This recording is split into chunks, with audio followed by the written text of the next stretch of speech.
Hoy vamos a hablar de un tema muy interesante que es el camino interior o camino espiritual o el sendero espiritual. Y lo vamos a ver desde el punto de vista, ¿no es cierto?, de las filosofías orientales y o lo que se denomina la filosofía esotérica.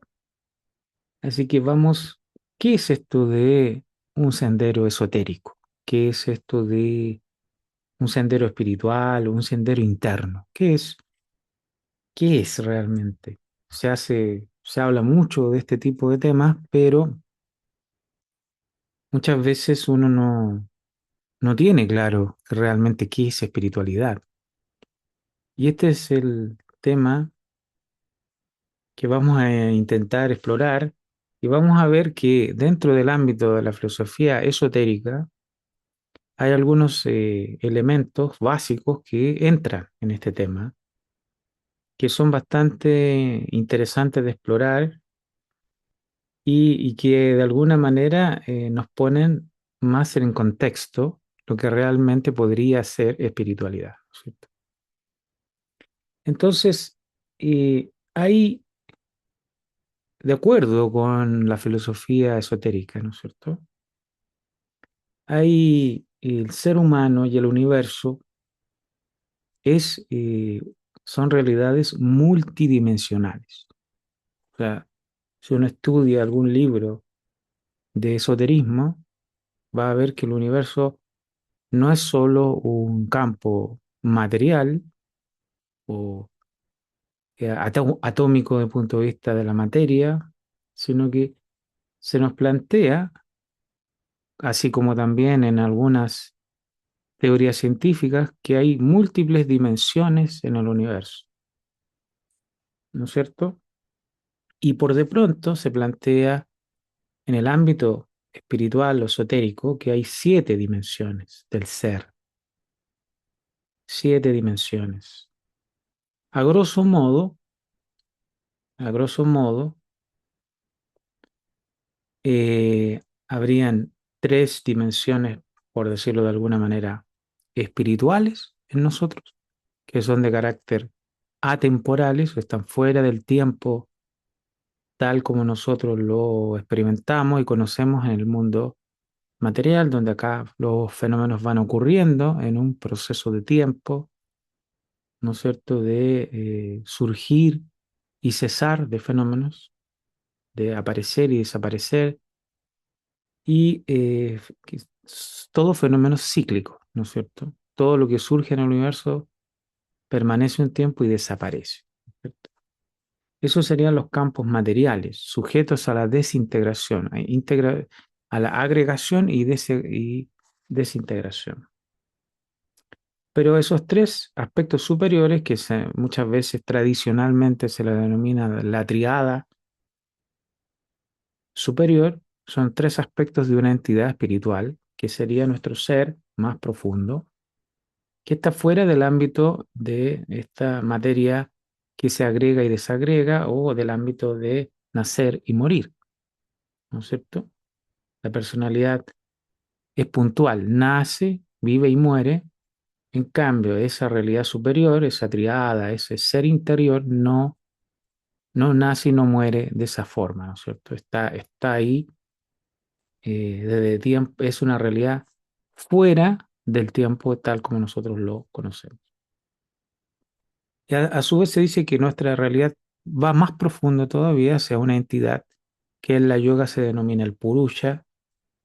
Entonces se habla de eh, tres, tres estados de dimensiones en el universo. O sea, es bien complejo, pero por lo menos desde el punto de vista humano se habla de 7 dimensiones del ser, 3 superiores y 4 personales, inferiores o más materiales de materia densa, ¿no es cierto?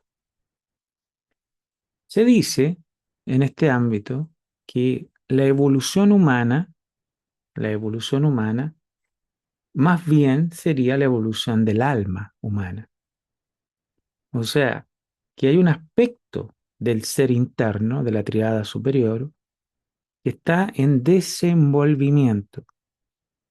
O sea, de alguna manera, la evolución de nuestro ser estaría radicado en un aspecto que desconocemos desde un punto de vista personal, en un aspecto que en los ámbitos, ¿no es cierto?, esotéricos, teosóficos, se denomina la mente superior, el cuerpo causal, que es un campo que es de un carácter espiritual, mucho más sutil, que está en proceso de desarrollo, de desenvolvimiento.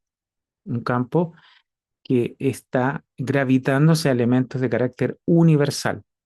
Esa triada, ese aspecto de ese ser interno, o que algunas personas podrían denominar nuestro verdadero ser, es universal. O sea, es crecientemente universal. Va hacia lo total, lo integrado. En cambio, la personalidad va hacia lo diferenciado, hacia la materia, hacia Prakriti. ¿No es cierto? Entonces, uno es tendiente a lo universal, a lo unitario, y la personalidad es tendiente a lo diferenciado. Entonces son naturalezas diferentes, tienen funciones diferentes, ¿no es cierto?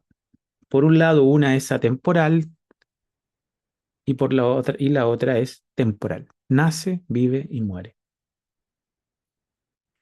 Entonces se dice en este ámbito, en esta visión filosófica de la evolución en el universo en general y la evolución de la humanidad, es que en realidad el que está evolucionando es ese ser interno. Se está desenvolviendo, o sea, lo que está latente en esos principios superiores está despertando gradualmente a través de un ciclo que es regido por dos leyes, aunque se dice que hay una sola ley en el universo, pero esas dos leyes son, o que se manifiesta como dos leyes, que son karma y reencarnación. Karma, que es la ley de acción y reacción universal, y reencarnación, que es que esa alma emite un rayo de sí misma y encarna, reencarna, ¿no es cierto?, en una nueva personalidad. Esa entidad superior llamada, ¿no es cierto?, yo superior, ego superior, triada superior, permanece. Esa es la entidad que evoluciona, que se desenvuelve, que despierta sus poderes latentes, sus facultades espirituales, que son de carácter benéfico espiritual. ¿Ya? No hay egoísmo o egocentrismo en esa alma, pero sí en la personalidad, naturalmente. Entonces, en ese ámbito, en uno de esos estados denominado la mente superior, ¿no es cierto? Cuerpo de causas, cuerpo causal, hay un desarrollo evolutivo. Y en cada encarnación emite un rayo y nace una nueva personalidad que en realidad, desde esta perspectiva, la personalidad sería un campo de experiencia, ¿ah?, que esa alma está desarrollando. O sea, la personalidad desde esta perspectiva es instrumental. O sea, la personalidad es un campo de experiencia. Pero, pero, cuando nace una nueva personalidad desde ese ser interno, olvida, ¿no es cierto? Hay un velo, olvida su origen espiritual, su origen, si ustedes quieren, divino, y parte de esa mente que reencarna, de esa chispa mental que reencarna, se asocia con otros campos materiales que son nuestro campo emocional, nuestro campo vital y nuestro campo físico, y constituyen una nueva personalidad. Y olvida su origen, su propósito, su evolución interna. Entonces, como una nueva persona en el mundo, es influida, educada, ¿no es cierto?, construida en los valores del mundo externo, en los valores del mundo material, en la educación y cultura material, ¿no es cierto? En los valores atmósfera, ¿no es cierto? En vibraciones que son tendientes a la percepción personal del mundo. O sea, uno cuando va creciendo como desde niño, está influido en la atmósfera del mundo, que es básicamente el logro y la realización personal, del yo personal, no del ser interno, no del ser espiritual, sino del yo personal. Y se dice que por largos periodos de tiempo, en realidad, esa entidad como yo personal, esa personalidad, predomina, predomina, predomina porque justamente la evolución del alma es prematura, es todavía incipiente, ¿no es cierto? Cuando se dice que esa entidad superior, esa alma inmortal, que es nuestra verdadera esencia, el protagonista de la evolución, va despertando evolutivamente, ¿no es cierto? Va ejerciendo mayor influencia, regulación y control sobre las personalidades que va generando. Eso es lo que se nos plantea. Entonces, hay una etapa evolutiva en que el ser humano es completamente egoísta, egocéntrico, que no tiene ninguna inclinación hacia el bien, hacia lo unitario, hacia lo universal, hacia lo benéfico. Predomina el interés propio, el interés personal, particular o quizás familiar, pero no hay ninguna percepción sobre el beneficio al mundo, el beneficio a la humanidad, la caridad, la compasión o el altruismo. Es la etapa evolutiva en la cual predomina el yo personal, ¿no es cierto? Y todas las tendencias egocentristas, toda la actividad psicológica egocéntrica, tema que trata tan profundamente Krishnamurti, ¿no es cierto? Jiddu Krishnamurti. Como todo ese núcleo de pensamiento giran en torno a un yo personal y sus perspectivas, horizontes que son de orden particular. La entidad superior, el yo superior, el ego superior es universal, es benéfico, es unitivo, se atiende a la unicidad, no a la separación. Por lo tanto, digamos, eh, no hay, digamos, una comunión, una coordinación muy profunda, porque son intereses que están contrapuestos, por decirlo de alguna manera, ¿verdad?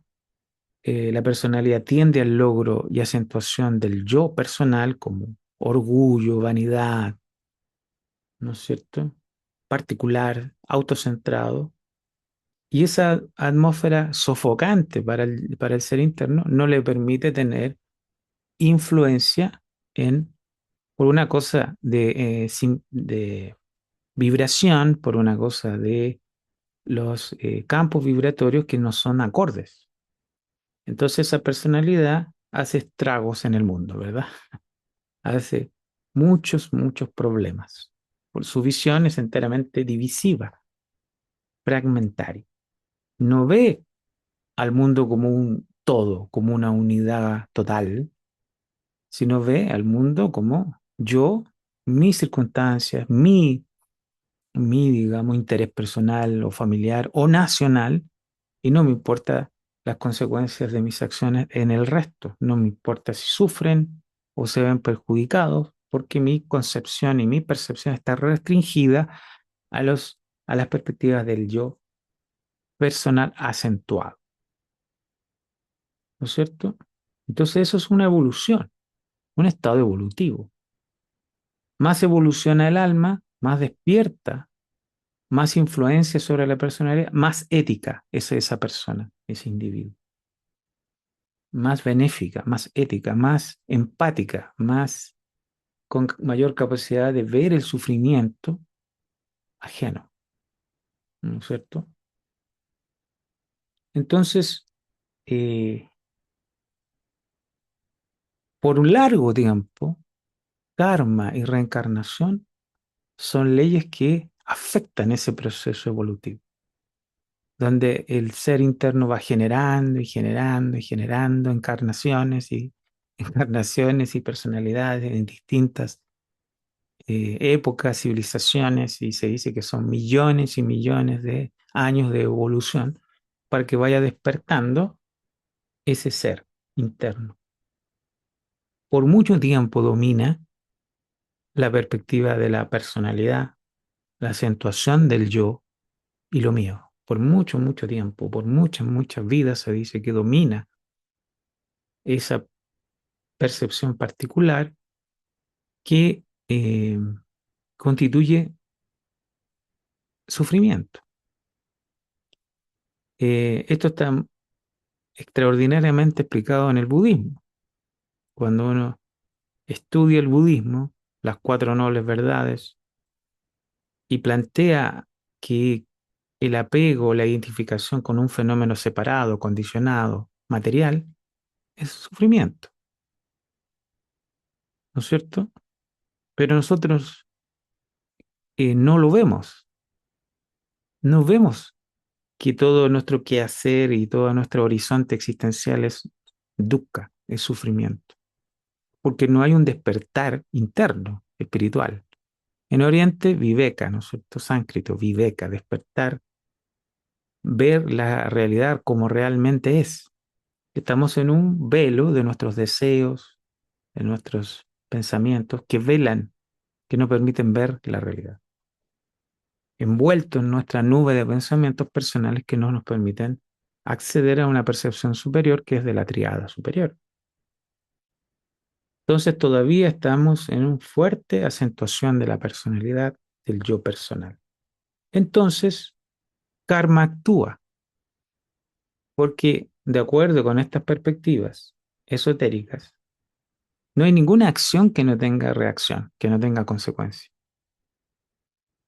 No hay es ley, las leyes de la naturaleza son omnipresentes y están rigiendo, conteniendo el universo entero y rigiendo todo su movimiento.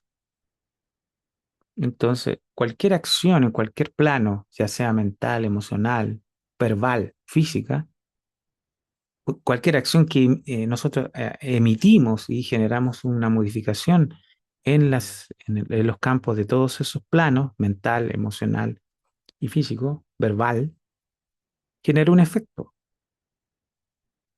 Entonces esa ley retribuye nosotros generamos las causas y esa ley retribuye con el efecto que nos devuelve a nosotros mismos lo que nosotros hemos hecho. No importa si lo hicimos en vidas anteriores. La vida anterior o la anterior, anterior, esa karma pendiente se va precipitando en el momento que se necesita. Esa ley universal administra y de acuerdo al despertar de ese ser interno va retornando ese karma y se va precipitando porque debemos, debemos armonizar esas desarmonías. Karma también puede ser positivo. Lo bueno, lo benéfico que hemos hecho también vuelve como ampliación de posibilidades de desarrollo espiritual, ¿cierto? Como lo negativo vuelve como impedimento, como sufrimiento e impedimento. Entonces, por largo tiempo, el karma es nuestro instructor, aunque nosotros no lo sepamos. Pensemos que hay buena suerte o mala suerte o que las cosas ocurren de manera fortuita, al menos para esta perspectiva de la filosofía esotérica, teosófica, oriental, no hay nada de buena suerte o mala suerte. Todo ocurre porque hemos generado las causas, ¿no es cierto? Hemos tanto causado buenas acciones que han beneficiado a los demás, como acciones nocivas, negativas, que han perjudicado o hecho, hemos causado dolor o sufrimiento a otras personas. Ese karma, esa reacción no va a quedar impune y tarde o temprano volverá. a nosotros, sea positiva, sea negativa, sea benéfica o sea de dolor, sufrimiento. Desde esta perspectiva, cada uno cosechará lo que siembra, ¿no es cierto? Cosechará lo que siembra. Puede que en esta vida no se manifieste una reacción a una causa que nosotros hayamos generado. Puede que quede pendiente para una próxima o una sucesiva, pero es inexorable por ley universal que ese efecto volverá en una nueva personalidad o incluso en esta misma vida. Muchas de las causas que hemos generado vuelven en esta misma vida y uno puede a veces pesquisar, ver, en realidad estoy pagando esta situación que yo decidí hace 20 o 30 años atrás. Entonces, para esta perspectiva espiritual, esotérica, no hay acción sin reacción. Y tarde o temprano cancelaremos nuestras deudas de una u otra forma. No hay manera de escapar a la ley. No hay dónde esconderse. Hay algunos versos en el Dhammapada budista que hablan de eso. No hay lugar o cueva o lugar o búnker donde podamos escapar de las consecuencias de nuestras acciones. Por eso que muchas religiones o instructores espirituales hablan de buenas acciones, entendiendo de que hay una ley universal, inexorable, que actúa. Se nos dice, haga buenas acciones, ejecute buenas acciones benéficas hacia los demás, porque las negativas volverán a usted. Entonces, esa ley rige la evolución por mucho tiempo, la ley de karma y de reencarnación. ¿Por qué tenemos que volver a encarnar, como plantearía esta perspectiva filosófica? Porque nosotros tenemos no dos o tres karmas, sino un gran caudal kármico que hemos generado a través de un largo proceso evolutivo de millones de años. Las cifras son enormes, ni siquiera las voy a mencionar. Se habla de millones de años. Entonces, tenemos un gran caudal kármico que no se puede pagar en una vida. Es como cuando uno toma un préstamo en un banco o en alguna entidad financiera, no puede pagar el préstamo de un mes para otro, necesita 12 meses, 24, 36, etcétera, para pagar un préstamo, para pagar una casa, un auto, 20 años para pagar una casa, 25 años para pagar un auto, 5 años. No se puede pagar de la noche. Lo mismo ocurre con el karma, no podemos pagar, no podríamos resistir cancelar esa deuda de forma tan, en una sola vida, de forma tan brutal. Entonces, armónicamente, pedagógicamente, la ley nos va revolviendo poco a poco en la medida que podemos asimilar ese karma. Si no lo asimilamos, lamentablemente es claramente una lección no aprendida que tenemos que volver a, porque vamos a volver a cometer el mismo error. O sea, cuando uno comete el mismo error, va a volver a generar un karma sucesivo. Entonces va a volver a endeudarse. Por eso que se dice que el estudiante esotérico debe entender las leyes de la naturaleza, ¿no es cierto? Y cancelar sus deudas kármicas de la mejor manera posible, cosa que es muy difícil, como ustedes podrán ver, porque todos nosotros como personas aceptamos las acciones positivas, el buen karma, cuando nos viene de vuelta algo bueno, positivo, lo aceptamos inmediatamente. Dice, oh, qué buena suerte, tengo este beneficio. Pero cuando es algo negativo que nos causa incomodidad o sufrimiento, uno dice, ¿por qué me pasa esto a mí? ¿No es cierto? Esto no me corresponde, esto es injusto, etcétera. Bueno, si un aspirante a la vida espiritual entiende, tiene entendimiento, inteligencia, sabiduría, va a ver que eso, digamos, está volviendo a sí mismo. Y su actitud sería diferente, completamente diferente. Entonces, pues, su actitud sería, ¿no es cierto?, de saldar ese karma. asimilar esa experiencia, asimilar ese entendimiento eh, que salda, equilibra esa distorsión kármica y genera armonía. Eso genera a su vez un aprendizaje interior que va directo a nuestro ser interno.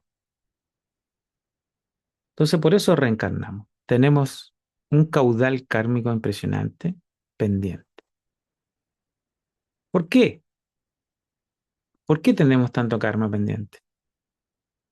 Porque gran parte de nuestra evolución ha sido por el ciclo de acentuación del yo personal. Entonces, imagínense ustedes en ese ciclo todavía más denso y materialmente que impedía el acceso o la comunión con el ser interno, esa comunicación espiritual, o en el ciclo en que se formaba y se consolidaba un yo personal, una personalidad fuerte, se generó mucho karma. El karma que genera una persona completamente egocéntrica, egoísta, autocentrada, orgullosa, que no tiene sensibilidad por el sufrimiento ajeno, o que no le importa, o que le es indiferente. Siempre buscando su interés personal, su interés propio, va generando dolor y sufrimiento con las personas que se va vinculando o relacionando, y ese dolor y sufrimiento va quedando en su cuenta kármica, acumulado, ¿no? Entonces, eso también significa que va acumulando más vidas porque tiene más deuda, por lo tanto, más vidas en el porvenir, en el futuro. Más deuda, más tiempo, como un yo personal, ¿no? Y más experiencia como un yo separado es más sufrimiento. De ahí viene este concepto de la liberación en el mundo oriental. O sea, ¿qué es la liberación? La liberación del ciclo de karma y reencarnación. La recuperación de la conciencia o de la percepción de nuestra verdadera naturaleza espiritual o divina. Ahora estamos identificados con una personalidad. Cada vez que encarnamos nos identificamos con un yo personal y olvidamos nuestro origen divino. Entonces ahí viene otra manera en que vamos generando karma personal, más karma personal que nos ata a los mundos inferiores más materiales. Entonces, por eso que karma y reencarnación son las leyes que gobiernan este proceso. A medida que el ser interno despierta, ejerce influencia sobre la personalidad, es una personalidad más dócil, más receptiva a las directrices, a la influencia del ser interior y por lo tanto se encamina hacia dónde? Un proceso de purificación, pacificación, ¿no es cierto? Atenuación del yo, atenuación de la autoimportancia, del egocentrismo, del orgullo, de la vanidad, ¿no es cierto? Atenuación de todos los factores del egocentrismo personal. ¿Se va encaminando hacia dónde?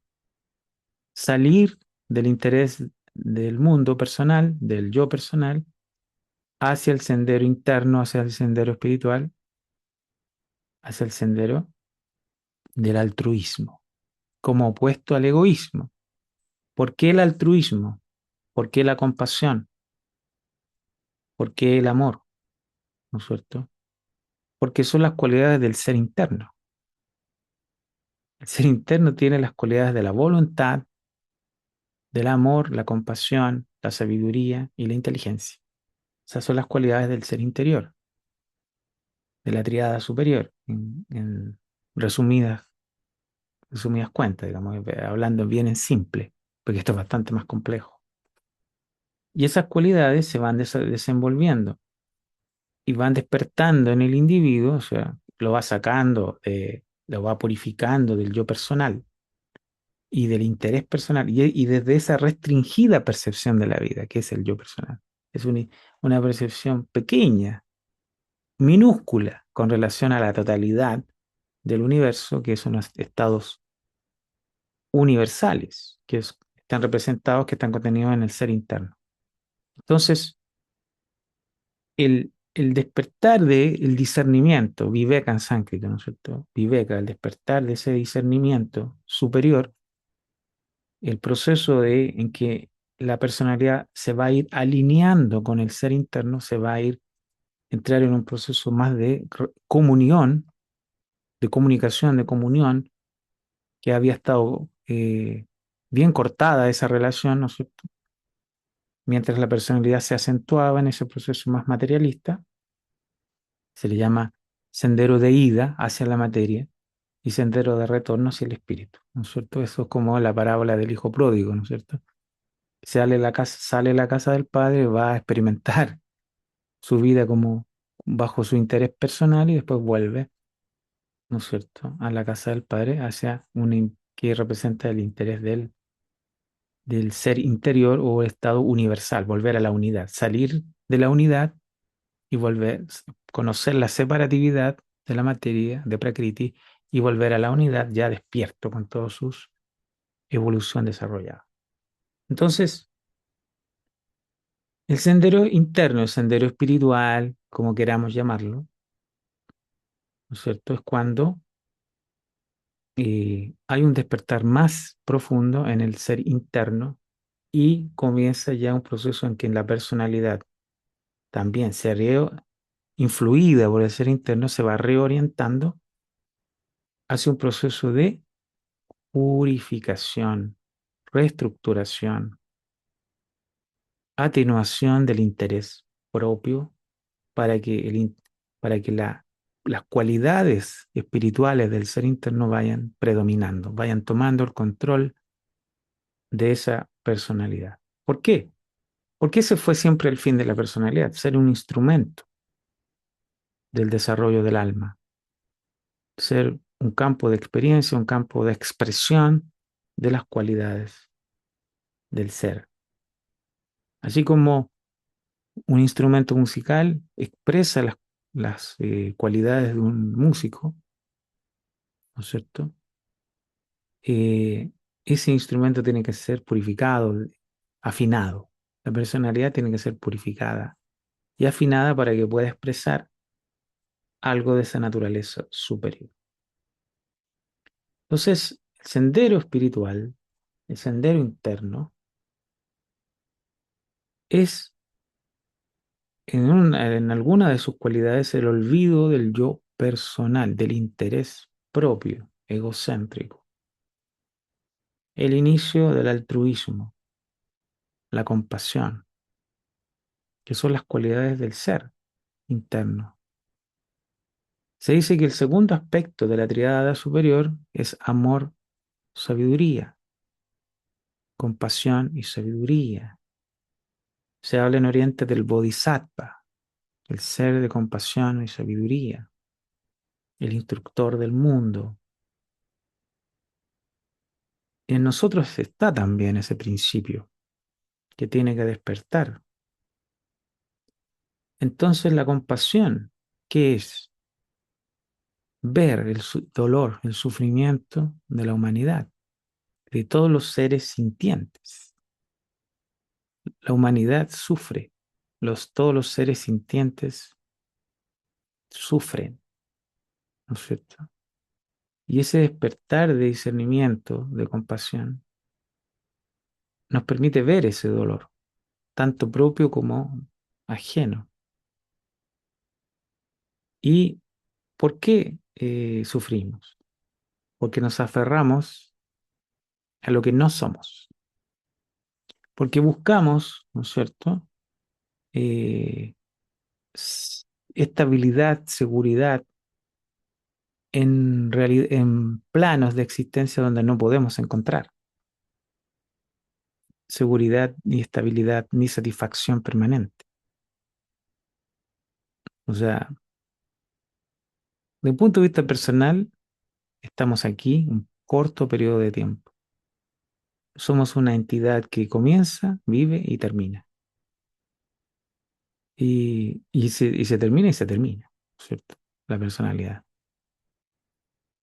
Entonces, en este estado de cosas, en esta vida material,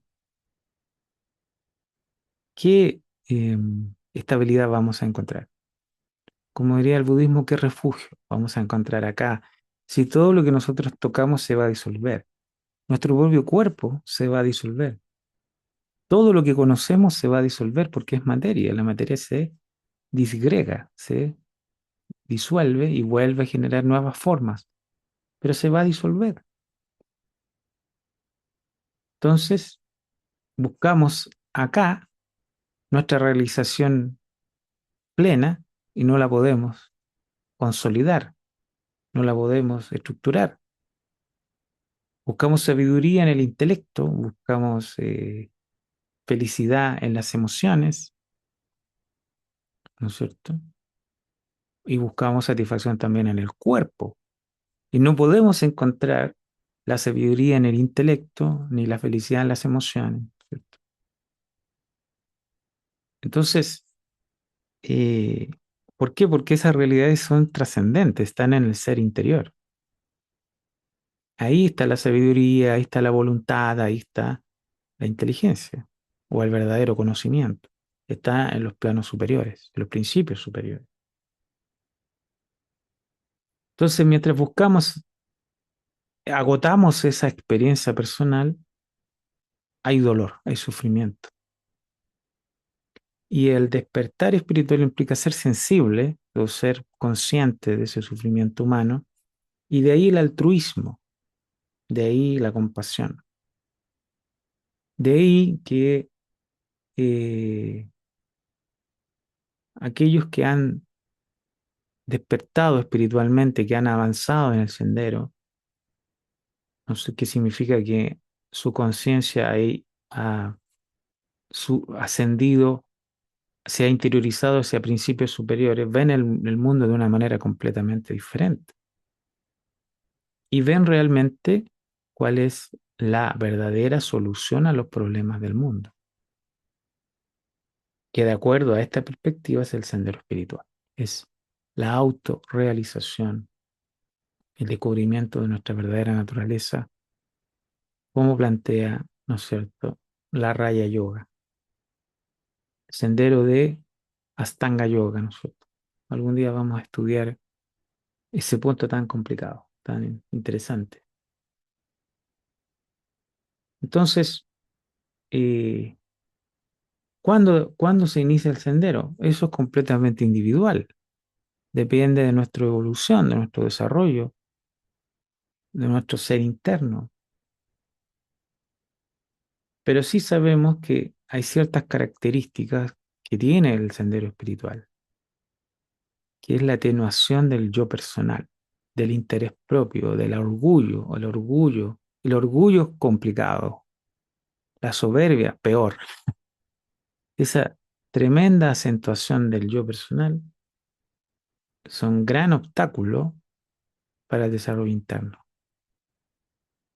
porque uno tiene que ser una persona, tener una mente abierta a al aprendizaje. Como, por eso a veces se llama estudiante espiritual. Un estudiante es aquel que está dispuesto a aprender, está abierto a aprender. ¿Aprender qué? Las leyes de la naturaleza, aprender las perspectivas de la sabiduría antigua, de comprender el origen y el propósito de la evolución, de la vida humana, del universo, tener un entendimiento profundo de estos procesos, de estas leyes y de este propósito evolutivo, que es la autorrealización, que es retornar a nuestro verdadero ser. Entonces, ¿cuáles son las características? Olvido del yo personal, atenuación del yo, ¿eh? Atenuación del yo personal. A veces, cuando vemos cosas se supone espirituales en internet, aparece lo contrario, como que es una una acentuación del yo personal, no. Eso es lo contrario, la espiritualidad atenúa la fuerza del yo personal y su actividad egocéntrica, ¿no? Egoísta. Despierta el altruismo, o sea, benéfico, sensible al sufrimiento de los demás. Altruismo y sabiduría, tampoco es sensiblería emocional, es porque el altruismo, la compasión va con sabiduría, con la percepción profunda de la realidad, ¿no es cierto? No solamente una cosa sentimental, que lo sentimental es más bien del yo personal, ¿cierto? Entonces, siempre el amor va con sabiduría y la sabiduría va con amor. Entonces, en el sendero de retorno, por decirlo así, de la materialidad, cuando ya ese ser va más avanzado en la evolución humana, en un momento dado de su desarrollo hay una aproximación gradual al sendero espiritual y a esto que hemos estado hablando. En primera instancia, la purificación de nuestros vehículos, físico, emocional, mental, personal, la atenuación del yo personal y todos sus factores de autocentramiento. Empezamos a quizás a darnos cuenta de que existe un mundo allá afuera y que la humanidad sufre por ignorancia. Básicamente la ignorancia es esa gruesa capa que oculta nuestra verdadera naturaleza, esa gran ignorancia, ese avidya, es la causa fundamental del sufrimiento humano porque no sabemos quiénes somos ni a dónde vamos verdaderamente. Mientras nuestra noción de toda nuestra horizonte existencial sea un yo personal, con nosotros va a ir dukkha, sufrimiento, porque la bienaventuranza es universal, es un estado unitario. Y todo lo que sea particular va asociado a la materia más densa y asociado al sufrimiento dukkha, como dice el budismo, ¿cierto? Todos los fenómenos condicionados son sufrimiento. Todos los fenómenos condicionados son impermanentes, ¿no es cierto? Dice el budismo. Entonces, eh, ahí hemos dado un pequeño, una mirada muy por encima de ciertos aspectos del sendero, ¿no es cierto? No es acentuar el yo personal, sino purificar la personalidad, atenuar al yo, despertar al discernimiento, buscar ese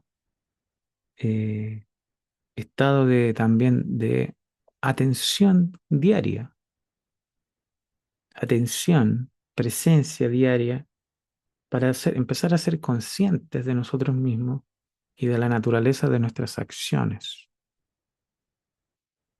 Complicado, pero es parte de la vida espiritual el cultivo y desarrollo de la atención. Porque si no nos damos cuenta de la índole de nuestros pensamientos y emociones, estamos generando karma, ¿cierto? Porque las estructuras de reacción de nuestra personalidad generan karma porque van reaccionando de acuerdo a patrones condicionados del pasado y no tenemos el control de nuestras vidas, de nuestras actividades personales. Y la atención, el cultivo de la atención, que es en el fondo también atraer la presencia del ser interno en nuestra vida, de alguna forma es lo que nos va a permitir darnos cuenta y también poder purificar o direccionar nuestra existencia hacia un estado encaminado hacia lo superior, alineando lo inferior hacia lo superior y que la influencia benéfica del amor, la compasión, la voluntad espiritual llegue vaya llegando gradualmente hacia nosotros. Así que el olvido del yo personal, el altruismo y la compasión, la sabiduría son aspectos esenciales, fundamentales del sendero, digamos, denominado espiritual, porque esa es la índole de nuestro ser verdadero, nuestro ser interno. Así que ahí hemos examinado algunos puntos breves y quizás muy por encima, pero que dan para que uno puede ver, a veces entrever en algunas religiones cuando hablan de amor, de compasión, del amor al prójimo, de ama a tu prójimo como a ti mismo, y uno puede ver que detrás de esas enseñanzas está, ¿no es cierto? Esta noción del despertar de nuestro ser interior, que es universal, no es personal, no es particular, él abarca la totalidad. Se dice que nuestros principios superiores son universales, abarcan la totalidad de este universo, de este sistema evolutivo.